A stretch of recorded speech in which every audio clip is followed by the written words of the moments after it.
Hello बेटा, good morning. My name is Sonu Kumar Maurya.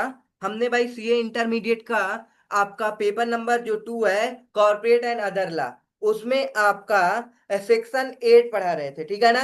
Section 8 में सारा सब कुछ हमने बता दिया है कि भाई आपको सेक्शन 8 का लाइसेंस कैसे मिलेगा, कौन देगा, उसके भाई उसके क्या क्या प्रोसेस होते हैं, सारा सब कुछ बताया था, ठीक है ना। यहाँ से पूरा और उसका ऑब्जेक्ट क्या होना चाहिए, ये सारी चीजें, ठीक है ना। मतलब कि underlying the purpose of formation of company is not always making profit through. मतलब आप कंपनी बनाते हो तो ये जरूरी थोड़ी है कि आप हमेशा प्रॉफिट के लिए ही कंपनी बनाओ। कंपनी आपकी क्या हो सकती है, सोसाइटी के लिए, मतलब कि सोशल वेलफेयर के लिए भी हो सकती है। फिर हमने बताया अगर आपका कौन सी कंपनी है, सेक्शन 8 कंपनी है, मतलब कि सोशल वेलफेयर के लिए है, तो इसका जो सिन नंबर रहेगा वो सिन नंबर में एनपीएल लिखा रहेगा। एनपीएल का मतलब होता है non for profit license company, ठीक है ना, एनपीएल। ये चीज बताए थे, ठीक है ना। उसके बाद हमने ये बताया था कि the power of central government section 8 जो है डेलीगेट कर देती है आरओसी को, ठीक है ना। आरओसी के बाद रीजनल डायरेक्टर को, ठीक है। ये सारा सब कुछ कौन लाइसेंस इशू करेगा, तो as per section 8 central government issue करती है, ठीक है ना, आरओसी इन इट्स बिहाफ हो। ओके। अगर आप क्या कर देते हो, सेटिस्फैक्शन कर देते हो क्या, बहुत सारी कंडीशन है, अगर उन कंडीशन का सेटिस्फैक्शन करते हो तो आपको लाइसेंस मिल जाता है, ठीक है ना। वो सेटिस्फैक्शन क्या होना चाहिए, अगर आपकी कंपनी है सोशल वेलफेयर के लिए बनी है तो उसका ऑब्जेक्ट जो है वो ऑब्जेक्ट के लिए वर्क करना चाहिए। जैसे ऑब्जेक्ट में commerce, science, education, research, social welfare, religious and charity, protection of environment और एनी सच अदर ऑब्जेक्ट, ठीक है ना। Intent to apply to its profit. देखो भाई, अगर किसी भी प्रकार का इनकम जनरेट होता है तो आप उसी ऑब्जेक्ट के लिए पैसे को खर्च करोगे, ठीक है ना। मान लो आपने कोई एक भाई सोशल वेलफेयर के लिए कंपनी बनाया। अब आप जानते हो वहां पे नॉमिनल इनकम तो जनरेट होती ही है, कोई दान दे दिया या कुछ भी कर देता है, तो जो भी पैसा रिसीव होता है वो आप वहां के एम्प्लॉय घर लेकर के नहीं जाएंगे। वहां के ऑब्जेक्ट जो भी है, मान लो लोगों को पढ़ाना का ऑब्जेक्ट है, या फिर एजुकेशन, रिसर्च, सोशल वेलफेयर, लोगों की सहायता करने का है, इन्वायरमेंट के लिए आपने कंपनी बना रखा है, तो उसी के लिए पैसे का यूज करोगे, ना कि आप अपने घर ले जाओगे। कंपनी में किस तरीके से आप शेयर होल्डर अपने घर पैसे ले जाते हैं, डिविडेंड बेसिस पे। तो डिविडेंड क्या है, इस केस में प्रोहिबिटेड है, ठीक है ना, प्रोहिबिट है डिविडेंड टू इट्स मेंबर। तो मेंबर डिविडेंड नहीं डिस्ट्रीब्यूट कर सकते हैं, ठीक है ना। Registration of company using license, मतलब कि registration of company using licence.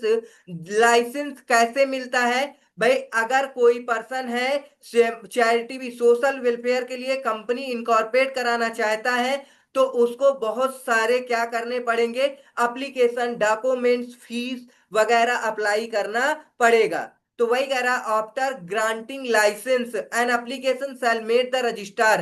अगर आपको लाइसेंस मिल गया है तो आप एप्लीकेशन रजिस्ट्रार को भेज दोगे, ठीक है ना। Itself for registration of a company in the manner specified in rule 19 of the companies rule 2014। Application for registration में देखो क्या क्या होगा। हमने जैसे सेक्शन 7 कंपनी को इनकॉर्पोरेट कराने के लिए ऊपर बताए थे, वैसे ही सेम इसमें भी स्पाइस प्लस फॉर्म सेक्शन, मतलब आईएनसी फॉर्म 34 का यूज करोगे, साथ में फीस जाएगी और भी सपोर्टिंग डॉक्यूमेंट जाएंगे। वो सपोर्टिंग डॉक्यूमेंट क्या होंगे, आपके एमओए, एओए होंगे और डिक्लेरेशन जाएगा। मतलब कि सपोर्टिंग डॉक्यूमेंट्स में आपका क्या क्या जाएगा, देखो बेटा, आपका एमओए जाता है, एओए जाता है और डिक्लेरेशन जाता है, किसके द्वारा, किसी भी, मतलब जो भी हो, आप जिससे भी सहायता करके कंपनी को क्या करा रहे हैं, इनकॉर्पोरेट करा रहे, रजिस्टर करा रहे, चाहे वो आपका सीए हो, सीएस हो, ठीक है, का मतलब कॉस्ट अकाउंटेंट हो, एडवोकेट हो, कोई भी चलेगा, ठीक है ना। बट उससे आपकी कंफर्मिटी होनी चाहिए, वो डिक्लेरेशन दे, ठीक है ना। आपका सारा डॉक्यूमेंट्स जो भी है वो क्या है, ट्रू एंड फेयर है, इसको वो क्या करे, डिक्लेरेशन में लिख करके साइन करके देगा, ठीक है ना। चलो, ये आपका सी पॉइंट है जो कि आपको सेक्शन 7 में नहीं बताया गया, मतलब ये सेक्शन 7 में नहीं है, और सारा सब कुछ सेक्शन 7 से ही रिलेट करता हुआ है। ये जो सी पॉइंट है, इसमें आपको फ्यूचर के एक्सपेंडिचर एंड फ्यूचर के इनकम का तुमको क्या बताना होगा, एस्टिमेट बताना होगा कि आप कहाँ से इनकम अर्न करेंगे और कहाँ पे एक्सपेंडिचर करेंगे। कितने साल का बताना पड़ेगा एस्टिमेट, 3 साल का। ठीक है ना। तो वही कह रहा है, an estimate of the future annual income and expenditure of the company for the next 3 year, specifying the source of the income and the object of expenditure, मतलब स्पेसिफाई करो आपको इनकम कहां से जनरेट हो रही है और आप खर्च कहां पे कर रहे हो। ठीक है ना। D point, the declaration by each of the person making the application. Okay, ये था आपका क्या था, मतलब इनकॉर्पोरेशन का प्रोसेस था।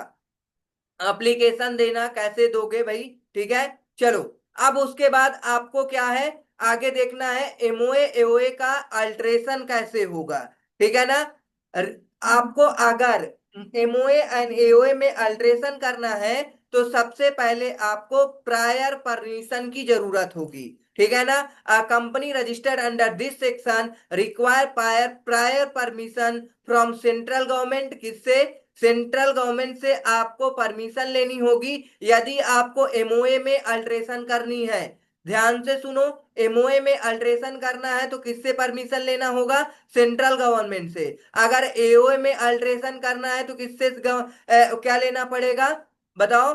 मतलब कि इस पावर को डेलीकेट कर दिया गया रीजनल डायरेक्टर को। ये जो सेंट्रल गवर्नमेंट को पावर थी, अब ये रीजनल डायरेक्टर के पास है। ठीक है ना। इसी तरह एमओए जो होती है सेंट्रल गवर्नमेंट, सॉरी एओए को चेंज करना है।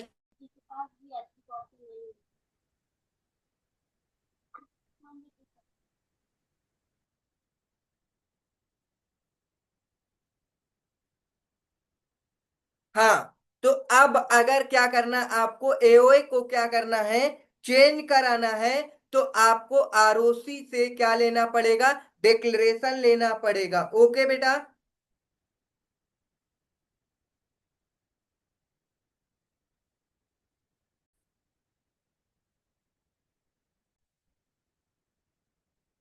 हाँ, चलो, तो ये था आपका, यदि एमओए एओए को अल्टर कराना है, ये एमसीक्यू में भी पूछता है, याद रखना, एमओए को अल्टर कराना है तो आपको आरडी मतलब कि रीजनल डायरेक्टर से परमिशन लेनी पड़ेगी।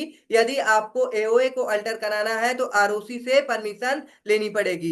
उसके आगे हमने बताया था आपको conversion into any other company. देखो भाई, आपको क्या करना है, कन्वर्जन कराना है अपनी कंपनी को, तो आपको क्या करना होगा, बहुत सारे प्रोसेस होते हैं। ठीक है। मतलब कि आपको सेक्शन 8 कंपनी से कोई और कंपनी में कन्वर्जन कराना है तो आपके भाई बहुत सारे 10 स्टेप हैं। कितने, 10 स्टेप हैं। ये 10 स्टेप पूरा हमने बता दिया है। भाई आपको स्पेशल रेजुलेशन कराना, पास कराना पड़ेगा जनरल मीटिंग करके, एक्सप्लेनेटरी स्टेटमेंट बनाना पड़ेगा जनरल मीटिंग का। ठीक है ना। उसके बाद आपको भाई एक फॉर्म एप्लीकेशन जो फाइल किया गया है, रीजनल डायरेक्टर को फाइल करोगे फीस के साथ, और उसका, ठीक है ना, सर्टिफिकेट बना करके रेजुलेशन जो आपने पास किया है, ये सारा सब कुछ आपको जमा करना होगा। ठीक। उसके बाद रजिस्टर्ड पोस्ट करना होगा, किनके पास पोस्ट करना होगा बताओ, chief commissioner of income tax jurisdiction over the company, income tax officer who jurisdiction over the company, ये सारा सब कुछ का, chief secretary state in the registered office of the company situated. आगे, any organisation department, central government, state government, इन सबको आपको क्या करना होगा, भेजना पड़ेगा वो सारा सब कुछ जो आपने अपने मतलब कंपनी के जनरल मीटिंग में और आपने एप्लीकेशन फॉर्म नंबर, ये सारा सब कुछ फीस के साथ सेंड करना होगा। ठीक है ना। फिर आपको क्या करना होगा, पब्लिक नोटिस देनी पड़ेगी। पब्लिक नोटिस में दो प्रकार की नोटिस होगी। एक आपकी भाई वर्नाकुलर नोटिस होगी, मतलब न्यूज़पेपर में नोटिस देना पड़ेगा। एक इंग्लिश लैंग्वेज में नोटिस देना पड़ेगा। वर्नाकुलर न्यूज़पेपर क्या होता है, आप जिस स्टेट जिस शहर में रहते हैं वहां की लोकल लैंग्वेज के न्यूज़पेपर में आपको नोटिस देना पड़ेगा। एक इंग्लिश लैंग्वेज में नोटिस देना पड़ेगा। अगर कंपनी की वेबसाइट है तो वेबसाइट में भी आपको अपलोड करना होगा। उसके बाद फाइनेंशियल स्टेटमेंट रिटर्न की जो भी है कॉपी, उसे क्या करना होगा आपको फाइल करना पड़ेगा। ओके, ठीक है, ये सब बता दिए थे। जी पॉइंट क्या कह रहा है, अगर सारा सब कुछ आपने कर लिया, एप्लीकेशन बीइंग सेटिस्फाइड, तो रीजनल डायरेक्टर शैल इशू करेगा order approving the conversion. Regional director order दे देगा कि आप क्या करो, अपनी कंपनी का कन्वर्जन कर सकते हो। ठीक है ना, बट सारे के सारे कंडीशन जो बताए गए हैं वो कंप्लीट होने चाहिए। ठीक है ना। अब देखो, अब रीजनल डायरेक्टर के पास पावर है, वो क्या करे, या तो आपको क्या दे दे, लाइसेंस दे दे, या फिर वो रिजेक्ट कर दे। मतलब लाइसेंस मतलब या तो अप्रूव्ड कर दे या फिर रिजेक्ट कर दे। रिजेक्ट करेगा तो उसके पहले वो क्या देगा, अपॉर्चुनिटी ऑफ बीइंग हर्ड देगा। मान लो आपने क्या किया, भाई किसी भी चीज प्रकार का जनरल मीटिंग में कुछ भी है, स्पेशल रेजुलेशन पास करना था, आपने क्या किया, ऑर्डिनरी रेजुलेशन पास किया, ऐसा कुछ गड़बड़ी कर दिया है, तो उसको सही करने का मौका दिया जाएगा। ठीक है ना। बोलो, समझ में आ गया। एज पॉइंट वही है, एज पॉइंट की अपॉर्चुनिटी ऑफ बीइंग हर्ड दिया जाएगा। चलो, आई में क्या दे रखा है, receipt of the approval of regional director the company shall convene the general meeting its member and passing a special resolution amending MOA and AOA। मतलब कि जैसे आपको सारा का सारा हो जाता है, अप्रूवल आरडी दे देता है, तो आपको अपना एमओए एओए फिर से चेंज करना पड़ेगा, क्योंकि पहले सेक्शन 8 कंपनी था, एमओए एओए सेक्शन 8 कंपनी के अकॉर्डिंग था।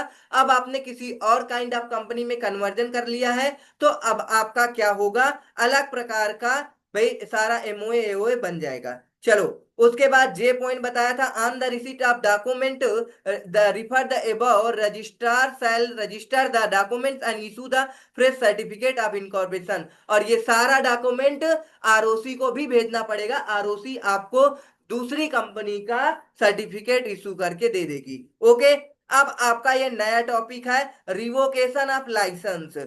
यदि the central government power delegate to regional director, regional director के पास पावर है, may be order revoke the license of the company. यदि आपको जो ऑब्जेक्ट बताया गया है वो ऑब्जेक्ट को आप क्या करते हो, जो कंडीशन बताई वो कंडीशन को आप रिवोक करते हो, तो आपका लाइसेंस कंपनी क्या कर सकती है, रिवोक कर सकती है। ठीक है ना। चलो, द कंपनी कंट्रावेंशन, कंपनी क्या करती, कंट्रावेंशन करती है भाई किसी भी प्रकार के रिक्वायरमेंट कंडीशंस को। ठीक है ना, दिस सेक्शन, जो इस सेक्शन में हमने ऊपर अभी तक पढ़ाया है, subject to which a license is issue or the affairs of the company are conducted fraudulently. मतलब कि कंपनी के अफेयर्स को क्या किया गया है, फ्रॉडुलेंटली कंडक्ट किया गया है, or in violation of the objects of the company and judicial to the public interest.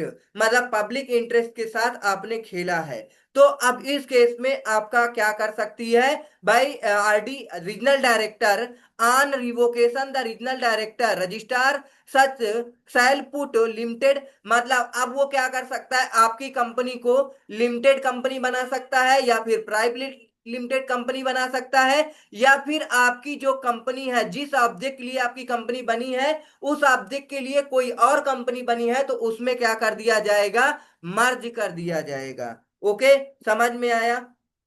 चलो, अब before the revocation of company उसको क्या दिया जाएगा, अपॉर्चुनिटी ऑफ बीइंग हर्ड दिया जाएगा, उसको एक्सप्लेनेशन देने का मौका दिया जाएगा। ठीक है, बी पॉइंट में, where licence is revoked central government is satisfied that the essential public interest and there then after the regional opportunity of being heard by the order it में direct that company wind up कर सकती है। मतलब आपकी company को central government direct order दे सकती है वाइंड अप के लिए। ठीक है ना, under this act excess asset, winding up के बाद जो असेट वगैरह बचेगा वो सारा लाइबिलिटी को चुका दिया जाएगा। उसके बाद another company registered under this section having the similar object and condition the tribunal may impose or as may be sold and proceed thereof credit to the insolvency and bankruptcy fund from under section 224 of the insolvency and bankruptcy code 2016। मतलब कि another company के जो भी इस section में registered है similar object के लिए, ठीक है ना, उस कंपनी को क्या दिया जाएगा, उसकी सारी की सारी असेट एंड लायबिलिटी को ट्रांसफर कर दिया जाएगा। ठीक है ना। चलो, company be amalgamated with another company registered under this section, जो सिमिलर ऑब्जेक्ट में कोई और दूसरी कंपनी वर्क कर रही है उसके साथ इस कंपनी को मर्ज एमलगमेशन कर दिया जाएगा। ओके, चलो, तो पेनल्टी क्या लगेगी भाई, यदि आपने अफेंस किया है सेक्शन 8 कंपनी में तो अफेंस के केस में आपको पेनल्टी लगती है। Company make any default in the complying with any of the requirement laid down the this section, company shall be punishable with fine varying from 10 lakh rupees and 1 crore rupees. ठीक है ना। Director and every अफसर of the company who is in default shall be punishable and fine varying from the 25 lakh rupees 25,000 rupees to 25 lakh rupees. Okay, अगर आपने क्या किया है, affairs या फिर फ्रॉडुलेंटली कंडक्ट किया है तो आपको सेक्शन 447 के तहत आपको लाइबल किया जाएगा। ओके, चलो, तो ये है कंट्रावेंशन, लाइसेंस रिवोक कर दिया जाएगा। पनिशमेंट पनिशमेंट क्या मिलेगा, देखो भाई, ये हो सकता है आपकी कंपनी को लिमिटेड या प्राइवेट लिमिटेड कंपनी में कन्वर्ट कर दिया जाए, या तो वाइंडिंग अप कर दिया जाएगा। वाइंडिंग अप करने के बाद सारे के सारे एसेट को सेक्शन 8 कंपनी जो कि सिमिलर ऑब्जेक्ट के लिए काम करती है उसमें ट्रांसफर कर दिया जा सकता है, या फिर इंसॉल्वेंसी बैंक्रप्सी फंड में ट्रांसफर किया जाएगा, या तो कंपनी को अमलगमेट कर दिया जाएगा सेक्शन 8 कंपनी जो सिमिलर ऑब्जेक्ट होगा। उसके बाद पनिशमेंट क्या होगा, company with 10 lakh to 1 crore और director and officer 25,000 to 25 lakh, या फिर फ्रॉड के केस में 447 के लिए लाइबल कर दिया जाएगा। चलो, ठीक है ना बेटा, तो समझ में आया। सेक्शन 8 आपका कंप्लीट हो गया है भाई। सेक्शन 8 आप अच्छे से इसे रिवीजन करो और ये आता भी है एग्जाम में। ठीक है, इसके बाद हम लोग क्या पढ़ेंगे, सेक्शन 9 पढ़ेंगे। ओके, मिलते हैं नेक्स्ट सेशन में। थैंक्स फॉर वॉचिंग भाई, सेशन को लाइक कर दो, सब्सक्राइब कर दो। ओके, चलो।